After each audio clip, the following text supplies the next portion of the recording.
murid-murid itu kepada Yesus dan bertanya, siapa yang terbesar dalam kerajaan surga? Silakan.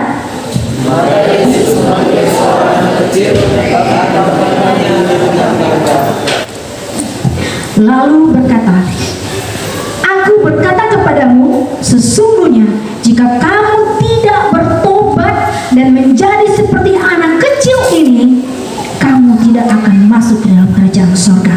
Silakan.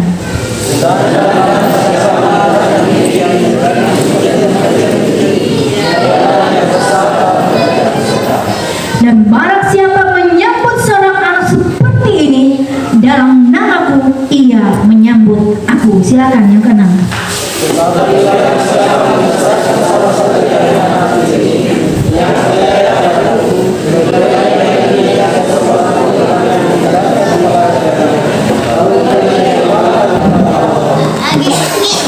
Saya akan bacakan yang ketujuh. Celakalah dunia dengan segala penyesatannya. Memang penyesatan itu harus ada, tetapi celakalah orang yang mengadakannya. Jadi firman Tuhan pada pagi hari ini mengajarkan kita untuk kita melihat bahwa anak kecil itu berharga di mata Tuhan. Yang dikatakan berbahagia adalah kita yang merenungkan firman itu siang dan malam dan yang melakukannya di dalam kehidupan kita hari pas hari. Apakah suara saya jelas? Baik, kita sama-sama. Siapakah yang terbesar dalam kerajaan sorga? Yang bertanya di sini adalah murid-murid siapa? Tuhan Yesus. Murid-murid Tuhan Yesus ini mengikuti Tuhan Yesus itu sudah 10 tahun. Mungkin berapa tahun ya? Saya kurang tahu. Tetapi mereka sudah lama mengikuti Tuhan. Mereka sudah melihat banyak mujizat yang Tuhan lakukan. Bahkan mereka sudah melihat Tuhan membangkitkan orang mati. Tetapi mereka masih bertanya kepada Tuhan, siapakah yang terbesar dalam kerajaan surga? Bapak Ibu yang dikasihi oleh Tuhan, pemikiran para murid waktu itu adalah orang yang terbesar di kerajaan surga adalah orang yang kaya. Karena di dunia mereka kaya, jadi di surga mereka juga berkuasa, mereka juga besar. Itu pemikiran murid-murid waktu itu. Karena siapa yang terbesar menurut murid-murid? Orang yang memiliki kedudukan, mereka juga berkuasa di surga. Mereka juga orang yang terbesar di surga. Orang yang mempunyai kuasa. Itu menurut pemikiran murid-murid waktu itu. Sehingga mereka bertanya, siapa Tuhan yang paling besar di kerajaan surga? Mereka tidak mengerti. Yang mereka pikirkan adalah hal-hal duniawi. Di hati para murid-murid hanya memikirkan hal-hal duniawi. Padahal mereka sudah bertobat, mereka sudah melayani Tuhan, mereka sudah mengikuti Tuhan puluhan tahun. Tetapi mereka belum sungguh-sungguh mengikuti Tuhan. Tuhan mempunyai hati yang masuk ke dalam kerajaan surga, atau yang terbesar di dalam kerajaan surga adalah jiwa-jiwa yang sungguh-sungguh takut akan Tuhan, jiwa-jiwa yang sungguh-sungguh menerima Tuhan secara pribadi di dalam hatinya. Itulah yang terbesar di kerajaan surga. Anak-anak menjadi contoh kepada murid-muridnya. Pada waktu itu, ketika Tuhan sedang berkhotbah, ada anak-anak datang, tetapi murid-muridnya itu menghalang-halangi anak-anak itu. Jangan kesini, jangan ganggu Tuhan Yesus khotbah, jangan. Padahal anak-anak mau datang kepada Tuhan, tetapi murid-murid itu tidak memikirkan apa yang Tuhan pikirkan, tidak memikirkan apa yang tujuan Tuhan di dalam hidup mereka. Mereka melarang anak-anak itu datang kepada Tuhan. Nah, di ayat yang ketiga, ya, lalu berkata, aku berkata kepadamu, sesungguhnya jika kamu tidak bertobat dan menjadi seperti anak kecil ini, kamu tidak akan masuk ke dalam surga. Begitu pentingnya anak-anak bagi Tuhan. Sampai-sampai murid Tuhan Yesus yang pertama, anak-anak yang jadi siapa yang terbesar di dalam kerajaan surga?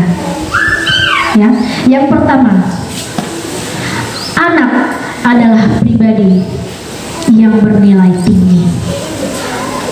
Mengapa anak pribadi yang bernilai tinggi? Yesus menempatkan seorang anak di tengah-tengah mereka. Pada waktu itu anak-anak datang kepada Yesus dan murid-murid mengusir mereka, dan Tuhan justru memanggil anak-anak dan menempatkan anak-anak di pangkuannya. Bahkan Yesus menentang tradisi Yahudi, anak yang tidak diperhitungkan. Padahal kita tahu orang Yahudi adalah orang yang sungguh-sungguh taat dalam pengajarannya, tetapi juga berpikir sama dengan murid Tuhan Yesus, yaitu menganggap anak itu tidak penting. Kita mau melihat nilai-nilai anak-anak dan nilai orang dewasa. Ya, nilai anak-anak dan nilai orang dewasa.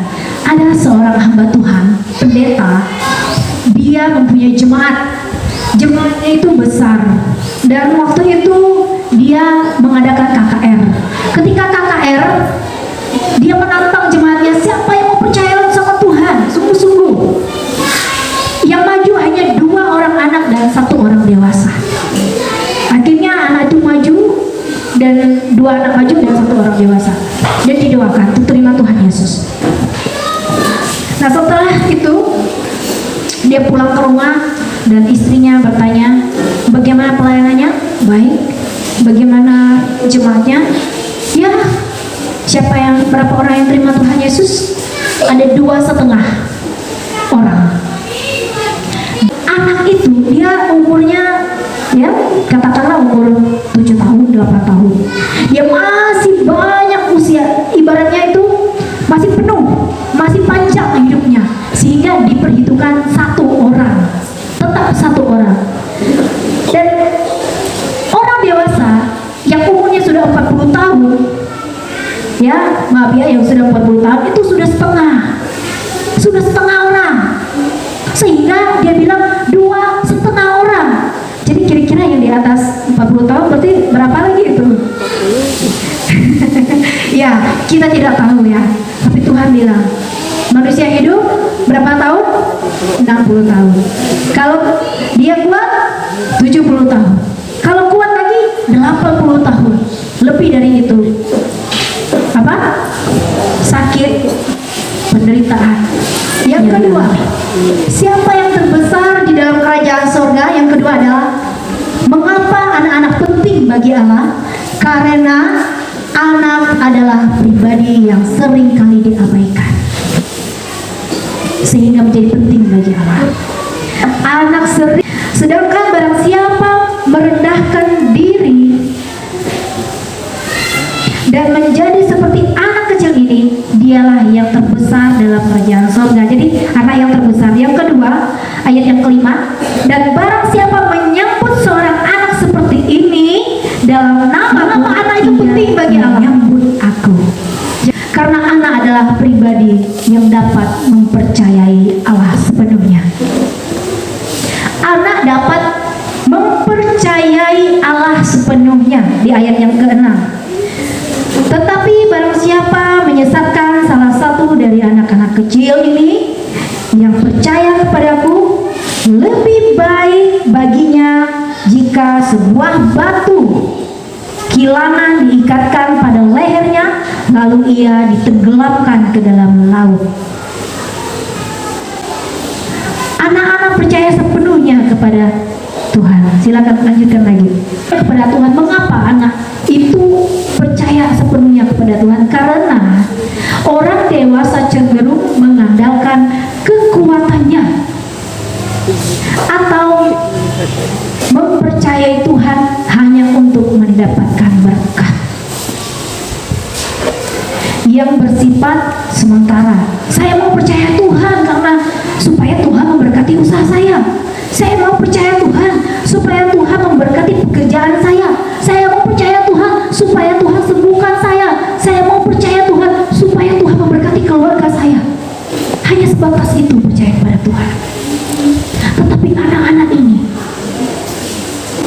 Kalau kita sungguh-sungguh melayani mereka, mereka akan percaya sungguh-sungguh kepada Tuhan dan menerima Tuhan sungguh-sungguh dalam hidup mereka. Kita mau lihat grafik. Nah, umur anak 0 sampai 4 tahun menerima Tuhan, ketika ditantang menerima Tuhan itu hanya 1%. Sedangkan umur 4 sampai 14 tahun menerima Tuhan ketika ditantang itu 85%. Dan umur 15 sampai 30 tahun hanya 10%. Dan umur 30 tahun ke atas hanya berapa persen? Hanya 4%. Jadi betapa pentingnya anak itu bagi Allah. Kalau 85% itu kita sia-siakan di usia 4 tahun sampai 14 tahun, kita tidak layani mereka, maka di usia yang ke-15 sampai 30 tahun itu, generasi ke depan akan hilang.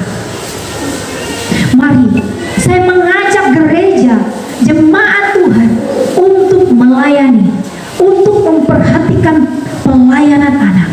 Jangan dinomor duakan, jangan dinomor tigakan, jangan dinomor empatkan.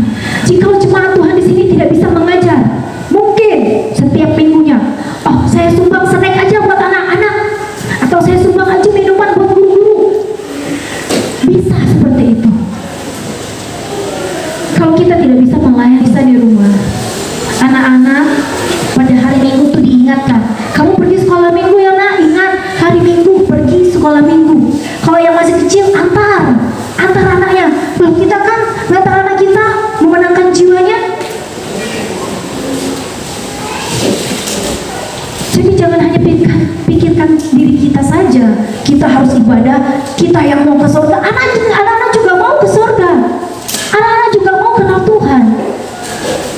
Jadi mari orang tua, kita terlibat di dalam pelayanan juga. Kita antara anak kita pergi ke gereja, meskipun masih bayi, itu 0 sampai 4 tahun tadi 1%. Ingat, yang umur 4 tahun itu sampai umur 14, 85%. Orang tua harus yakin Tuhan itu sanggup mengubah hati anak-anak itu untuk menerima Tuhan Yesus secara pribadi dalam hidup mereka. Pertanyaannya adalah, dapatkah kita melihat seorang anak sebagai pribadi yang dapat mempercayai Allah?